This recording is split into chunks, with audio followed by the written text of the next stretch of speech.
નમસ્કાર વિદ્યાર્થી મિત્રો, આજે આપણે ધોરણ 12ની અંદર ચિત્રકલાનો વિકાસ યાત્રાનું જે આપણું ચેપ્ટર નંબર 1 છે, જેનું નામ છે મધ્યયુગથી અર્વાચીન યુગ સુધીની ચિત્રકલાનો વિકાસ, એટલે કે ભારતની અંદર ડ્રોઈંગ અને પેઇન્ટિંગની શરૂઆત કેવી રીતે થઈ અને શરૂઆતના જે પેઇન્ટિંગ આપણી ભારતીય સંસ્કૃતિમાં બન્યા છે એ યુગ વિશે આપણે થોડી માહિતી મેળવીશું. એ યુગની ચિત્રકલાની વિશેષતા શું હતી એ ખાસ આપણે સમજવાનું છે અને તત્કાલીન પરિસ્થિતિએ ચિત્રકલા ઉપર કેવી અસર કરી એ આપણે થિયરીમાં જોવાનું છે. તો આપણે ચેપ્ટર નંબર 1 વિશે આપણે આજે ચર્ચા કરીશું. ચિત્રકલાની જે શરૂઆત છે, આમ આપણે જોઈએ તો વૈદિક કાળથી ચિત્રકલા શરૂ થઈ હોય એવું આપણને શાસ્ત્રોમાં કહેવાયું છે. અને હિન્દુ શાસ્ત્રોના જે મહાન ગ્રંથ છે ઋગ્વેદ કાળથી ભારતીય ચિત્રકલાની શરૂઆત થઈ હોય અને તે સમયમાં પણ થોડું ઘણું શિલ્પકામ આપણને જોવા મળ્યું છે. આ ઉપરાંત કાલિદાસ જેવા મહાન કવિ, એમની ઘણી બધી રચનાઓમાં આપણને ચિત્રકલાની ક્યાંક ક્યાંક જોવા મળે છે. આમ તો રામાયણ અને મહાભારતના જે ગ્રંથો છે એમાં પણ ક્યાંક ક્યાંક આપણને ચિત્રકલાનું અસ્તિત્વ થયેલું હોય એવું લાગે. એટલે કહી શકાય કે ભારતીય સંસ્કૃતિમાં ચિત્રકલાનું એક આગવું મહત્ત્વ છે અને ઘણા બધા ગ્રંથોમાં આપણને આ વિકાસ યાત્રા જોઈ શકીએ છીએ. નોર્મલી એક જોવામાં આવે તો ચિત્રકલાનો જો વિકાસ જે છે એ 3 ભાગમાં વહેંચવામાં આવ્યો છે. એક પૂર્વકાલીન બીજ ચિત્રકલા, એક મધ્યકાલીન ચિત્રકલાનો વિકાસ અને અર્વાચીન ચિત્રકલાનો વિકાસ. આ અંદાજિત સમય આપણને દર્શાવવામાં આવ્યો છે, પણ એ સમયમાં યુગે યુગે ચિત્રકલા બદલતી રહી છે. આ સમય દરમિયાન ભીત ચિત્રોની કલા પણ વિકસી હતી એવું આપણને એના મળેલા તારણો ઉપરથી કહી શકાય. ખાસ કરીને અહીંયા આપણે જે અભ્યાસ કરવાનો છે એની અંદર ગુપ્ત કલા પછી, એટલે કે ગુપ્તકાળ સર્વાંગ સુંદર સર્જન ભારતીય સંસ્કૃતિમાં કહેવાય છે, અને ગુપ્તકાળ પછીની કલા એટલે મધ્યયુગની કલા એવું ઇતિહાસકારોએ કહ્યું છે.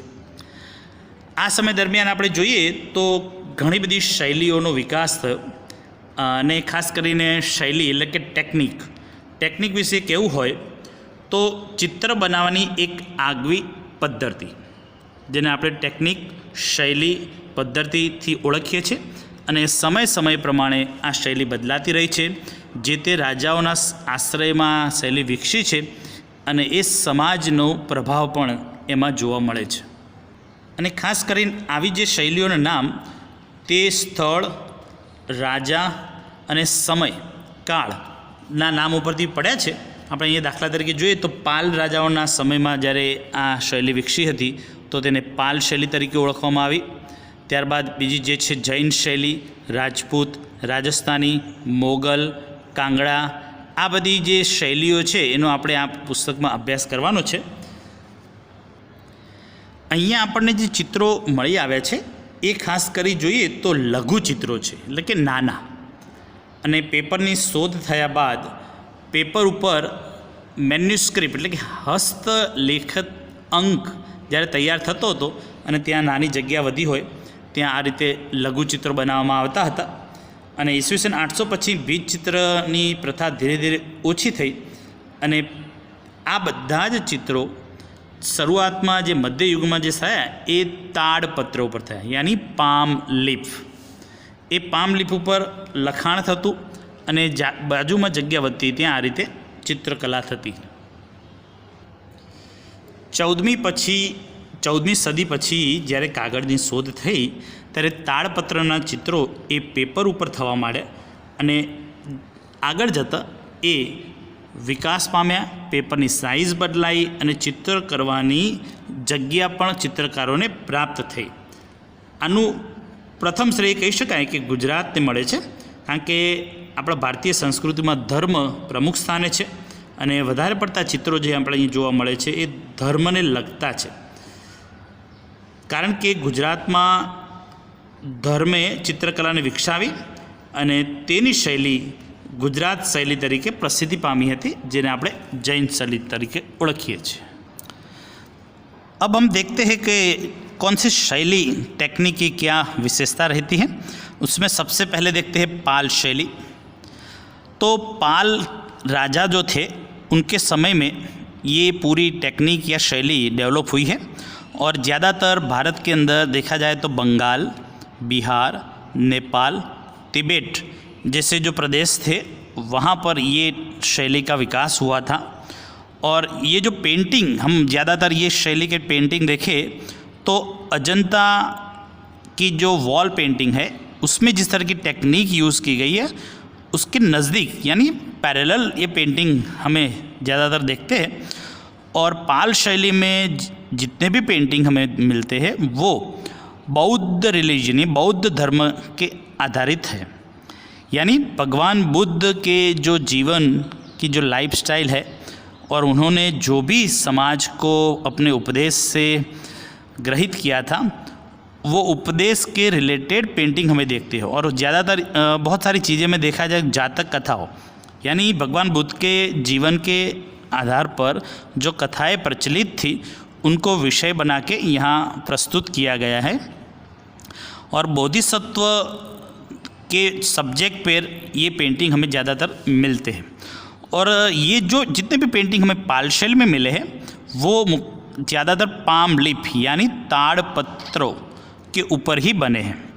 और हम जानते हैं कि उस समय में ज़्यादातर कलर थे नहीं, नेचर प्रकृति में से जितने कलर मिलते थे उतने कलर को यूज़ करते हुए वहाँ उस समय के जो पेंटर्स थे उन्होंने ये पेंटिंग बनाई है। रचना कौशल्य यानी उसकी कंपोजिशन और एनाटॉमिकल ज़्यादा देखें तो ये पेंटिंग बहुत अच्छे हैं।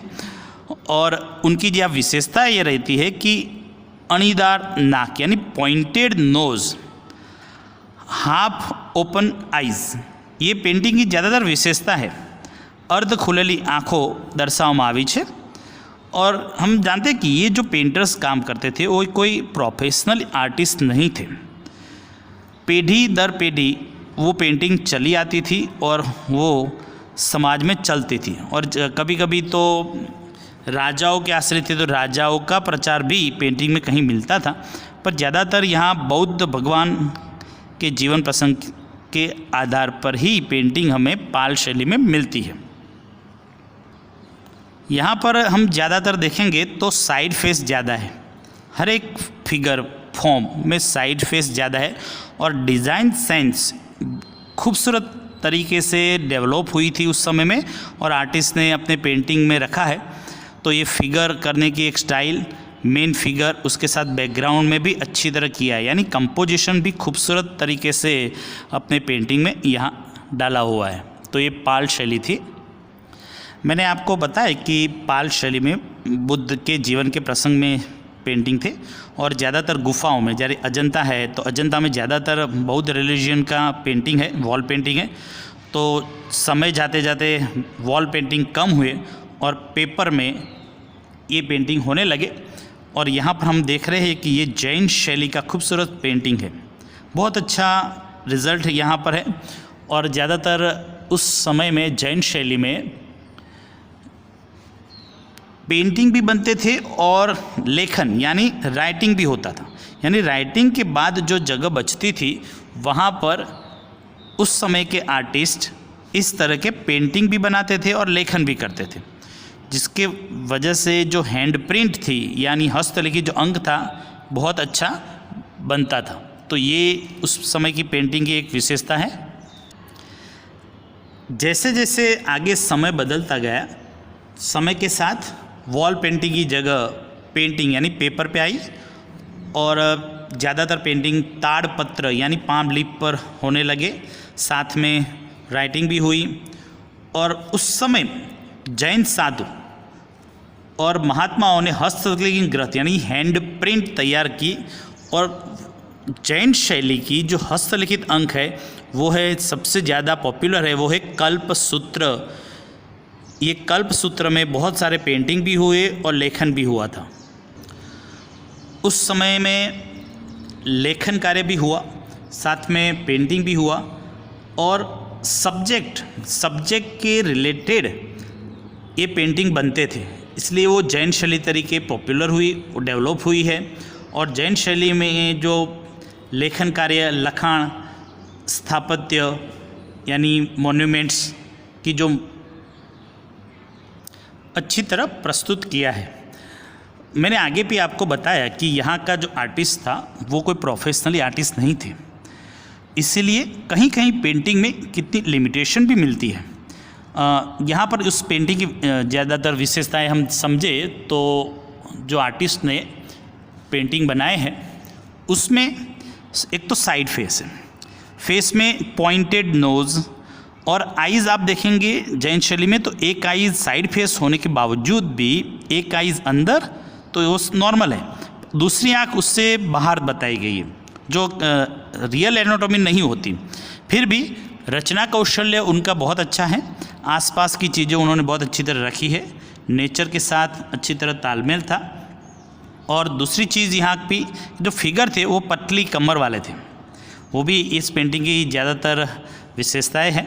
और एक सिटिंग बिल्कुल हम स्थिर सिटिंग में वो फिगर को बिठाया जाता था और लिमिटेड कलर में ये काम होता था क्योंकि उस समय में इतना ज़्यादा कलर नहीं मिलते थे।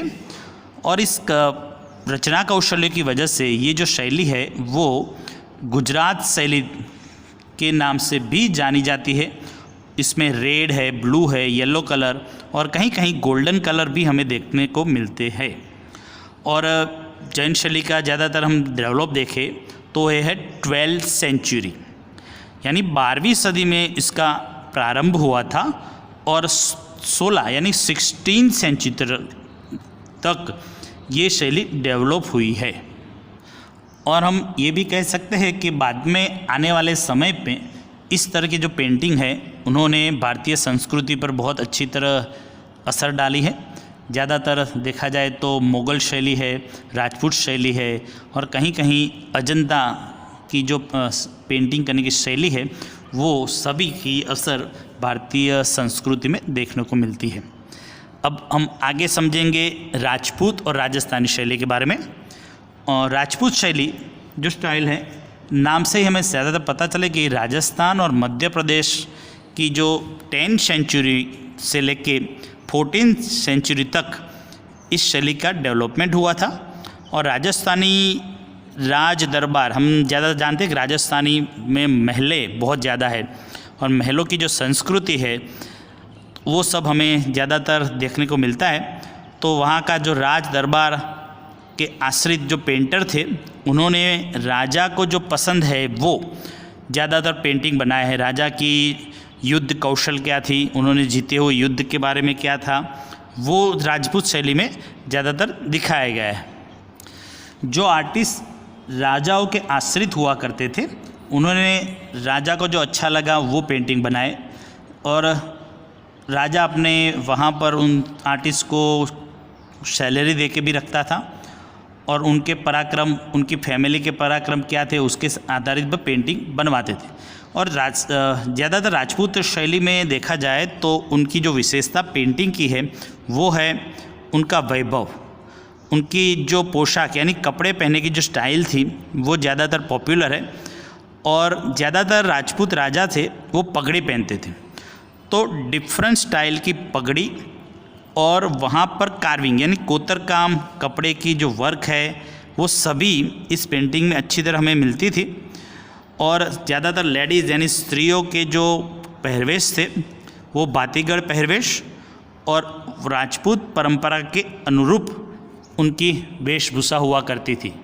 राजपूत शैली में जितने भी हम पेंटिंग देखते हैं वो लघु चित्रों यानी उसका इंग्लिश में कहे तो मिनिएचर पेंटिंग देखते हैं जो स्मॉल होते हैं।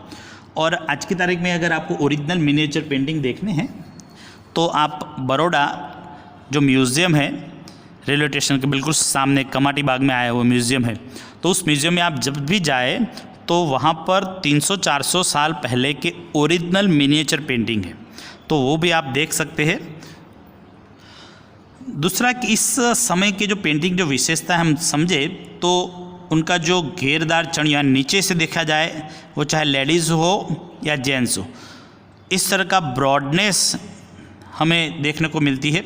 और ज़्यादातर ये जो लेडीज़ थी तो उसमें ट्रांसपेरेंट ओढ़नी यानी ये जो दुपट्टा हुआ करता था ऊपर का वो ट्रांसपेरेंस, यहाँ आप देखेंगे यहाँ एक दुपट्टा है और बाल पीछे दिख रहे हैं, तो ट्रांसपेरेंसी उस समय के आर्टिस्टों ने बहुत अच्छी पेंटिंग में दिखाई है, मैच्योर पेंटिंग हमें लगती है। और साथ में पागड़ी मैंने आगे भी बताया, यहाँ पे देखेंगे, यहाँ भी आप देखेंगे तो उसके सर के ऊपर जो पगड़ी बनाते थे वो भी इस समय की जो विशेषताएं थी। और दूसरा जो नेचर के साथ उनको बहुत अच्छा जोड़ा है, एनिमल्स, बर्ड्स, ये सभी ये पेंटिंग में बनाए थे। और साथ में जहाँ जितनी जगह बचती थी उसके हिसाब से वो प्लांट, ट्रीज़ सब डालते थे, उससे पेंटिंग बहुत अच्छी लगती थी। और एक ही पेंटिंग में 2-3 प्रसंग यानी पेंटिंग भी आते थे, जैसे ये प्रसंग है, एक दूसरा है, ये तीसरा है, यहाँ पर एक फिगर है, फिर भी आपको एक पूरा पेंटिंग दिखेगा, कहीं से टूटा हुआ नहीं लगता। तो उस समय की ये विशेषताएं हुआ करती थी। और ज़्यादातर मैंने बताया एक बर्ड्स, पीकॉक, राग रागिणी की फिगर भी आती थी। और कहीं कहीं पर स्त्री जो लेडीज़ हुआ है उसमें म्यूज़िकल इंस्ट्रूमेंट साथ में बजाते हुए भी इस पेंटिंग में हमें कहीं कहीं पेंटिंग मिली है। और लेडीज़ फिगर में एक प्रकार की डेलिकेस एनाटॉमिकल फिगर उन्होंने बहुत अच्छा उस समय के आर्टिस्ट ने रखे हैं, इसलिए राजपूत शैली भी हमारे भारतीय संस्कृति में एक महत्वपूर्ण स्थान रखती है। एक दूसरी शैली है वो है राजस्थानी शैली। ये शैली भी बहुत इम्पोर्टेंट शैली का नाम है और ये भी राजस्थान में डेवलप हुई और राजस्थान में विकसित हुआ थी, यानी डेवलप हुई, इसीलिए उसका नाम राजस्थानी शैली के नाम से रखा गया है। और यहाँ के जो राजा महाराजा थे उन्होंने अपने कुटुंब के तो पेंटिंग बनवाए, पर उसके अलावा जो पेंटर्स थे वो फ्री टाइम में अपनी पसंद की एक पेंटिंग करते थे। तो ज़्यादातर यहाँ पर पेंटिंग में हमें राधा कृष्ण, मैंने आगे बोला कि हमारी भारतीय संस्कृति में धर्म केंद्र में रहता है और उनके धर्म में जो बताए गए हैं भगवान जिनको मानते हैं उनके पेंटिंग उन्होंने ज़्यादा बनाए हैं। तो राधा कृष्ण इस शैली का मेन सब्जेक्ट रहा है और रास लीला पेंटिंग में ज़्यादातर बताई है। कृष्ण भगवान की लीलाओं में ज़्यादातर पेंटिंग का मेन सब्जेक्ट रहा है और उसमें से नेचर के साथ भी बहुत कुछ जोड़ा गया है। और यहाँ पर पीकॉक के फॉर्म भी बहुत अच्छे बनाए हैं। साथ में संगीत, यहाँ हमें ये लगता है कि इस समय के आर्टिस्ट संगीत प्रिय होंगे, तो संगीत प्रेम भी यहाँ इस पेंटिंग में दिखाई देता है। आप इस पेंटिंग में देखेंगे तो यहाँ एक इंस्ट्रूमेंट है वो भी बजाया जा रहा है, उस पेंटिंग का नेचर के साथ अच्छी तरह जोड़ा गया है। तो ये सब कला प्रेम हमें इस पेंटिंग में दिखता है। साथ में भक्ति भाव भी यहाँ प्रदर्शित हुई है, इसलिए यहाँ के जो पेंटिंग में आप ज़्यादातर दूसरा एक चीज़ और पहलू देखेंगे तो राजमहल, यानी महल की जो जाहो जलाली हुआ करती थी वो भी कहीं कहीं जोड़ी गई है। तो ये पेंटिंग में आर्टिस्ट ने अपने हिसाब से बहुत कुछ डाला है और हम इस पेंटिंग को देखते हैं तो मंत्रमुग्ध हो जाए, इतना अच्छा रिज़ल्ट उस समय में जहाँ भी कुछ भी नहीं था फिर भी पेंटिंग में बहुत कुछ उन्होंने अच्छा दिया है।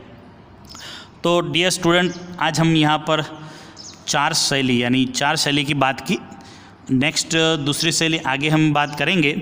तो इस 4 शैली में जितनी भी चीज़ें मैंने बताई है वो आप अच्छी तरह रीड करना और एग्ज़ाम के लिए तैयारी रखना। तो जहाँ जहाँ अंडरलाइन मैंने की है वो बहुत इंपॉर्टेंट चीज़ें हैं, वो आप अच्छी तरह देखो और तैयारी करना। Thank you.